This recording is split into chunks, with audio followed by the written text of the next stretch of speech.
बिस्मिल्लाहिर्रहमानिर्रहीम। अस्सलाम वालेकुम दोस्तों, मैं आज आपको बनी इसराइल के दो भाइयों का वाकया सुनाऊंगा। बनी इसराइल में दो भाई थे, जिनमें एक मुसलमान था और दूसरा काफिर था। दोनों दरिया के शिकारी थे। काफिर बुत को सजदा करता था, मगर जब मछलियों के लिए जाल तैयार करता तो इसमें ढेरों मछलियां आ जाती कि इसको खींचना भी इसके लिए मुश्किल हो जाता। मगर मुसलमान के जाल में सिर्फ एक ही मछली आती थी और इसी पर सब्र के साथ खुदा का शुक्र अदा करता था। इत्तफाकन एक रोज इस मुसलमान की बीवी अपने मकान की छत पर गई तो उसकी नजर काफिर की बीवी पर पड़ी, जो जेवर और बेहतरीन लिबास से आरास्ता थी। ये देखकर इस मुसलमान की बीवी के दिल में वसवसा पैदा हुआ कि काश मैं भी ऐसी ही होती। तो काफिर की बीवी बोली, तू अपने शोहर को इस पर मादा कर ले, वो भी मेरे शोहर के माबूद यानी बुत की इबादत किया करे, ताकि तू भी मेरी तरह मालदार हो जाए। ये सुनकर मुसलमान भाई की बीवी कुछ गमज़दा से होकर नीचे आई, और जब इसका शोहर घर आया तो उसने बीवी का हाल मुतगय्यर देख कर दरियाफ्त किया, आखिर क्या बात है जिससे तू इस कदर गमज़दा मालूम होती है। तो वो कहने लगी, बस मियाँ, या तो तुम मुझे तलाक दे दो या अपने भाई के मबूद की इबादत शुरू कर दो। ये सुनकर इसके शोहर ने कहा, खुदा की बंदी, तू खुदा से नहीं डरती? ईमान की दौलत मिलने के बाद ये कुफर की बातें करती है। तू औरत बोली, बस मुझसे अब ज्यादा बातें ना बनाओ, मैं भी दूसरी औरतों की तरह अच्छा लिबास और अच्छे जेवरात पहनना चाहती हूँ। जब इस मर्द मोमिन ने देखा कि ये औरत जिद पर उतर आई है और इसका इसरार हद से बढ़ चुका है, तो उसने औरत को तसल्ली दी। कहा, अच्छा, घबराने की जरूरत नहीं है, मैं कल से कारीगरों और मजदूरों में जाकर मेहनत करके तुझे रोजाना 2 दरहम देता रहूंगा, तो उससे अपनी हालत दुरुस्त कर लेना। ये सुनकर औरत को कुछ तस्कीन हासिल हुई और सवेरे ही वो मोमिन मर्द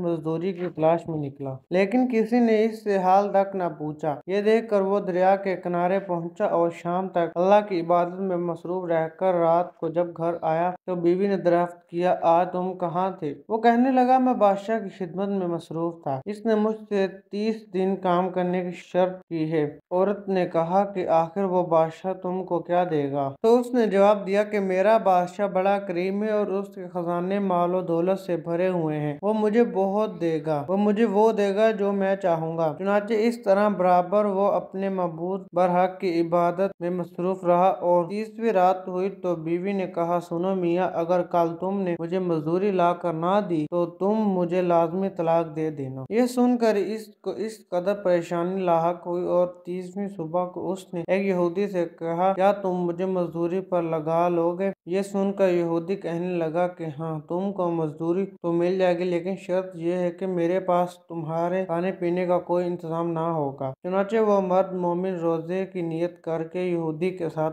हो लिया। अल्लाह ताला के हुक्म से एक फरिश्ता 29 अशरफियां एक नूरानी तबाक में लेकर इसकी बीवी के पास पहुंचा और कहने लगा, मैं बादशाह का कासिद हूँ। उसने ये अशरफियां लेकर मुझको तेरे पास भेजा है और फरमाया है कि तेरा शोहर हमारे पास काम में था, हमने उसको ना छोड़ा यहाँ तक कि इसने हमको छोड़ दिया और यहूदी के पास चला गया। अगर वो हमारा काम करता तो हम उसको और ज्यादा अजरत देते, बस ये एक अशरफी की कमी है, इस वजह से है। चुनाचे वो औरत इन अशरफियों में से एक अशरफी लेकर बाजार गई। सुनार ने इसकी 1000 कीमत औरत के हाथ में रख दी और जब शाम को वो मोमिन मर्द घर वापस लौटा तो औरत ने इससे दरियाफ्त किया कि आज तुम कहाँ थे? इसने जवाब दिया कि आज मैं एक यहूदी के काम पर गया हुआ था। तो बीवी कहने लगी कि आखिर बादशाह की खिदमत तर्क करके तुम दूसरे की खिदमत क्यों करते हो? फिर उसको अशरफियों का वाकया सुनाया, जिसको सुनकर वो मर्द मोमिन रोते रोते बेहोश हो गया और जब उसको होश आया तो बीवी से कहने लगा, अफसोस है कि मैं बादशाह दो जहां की खिदमत का हक अपने ऊपर लाजम ना किया। इसके बाद इस शख्स ने औरत को छोड़ दिया और पहाड़ों पर चला गया। यहाँ खुदा की इबादत में मसरूफ रहकर इसका इंतकाल हो गया। अल्लाह ताला इस पर अपना रहम फरमाए, आमीन। तो दोस्तों, ये थी हमारी आज की वीडियो। उम्मीद है आपको अच्छी लगी होगी। अगर अच्छी लगी हो तो लाइक, शेयर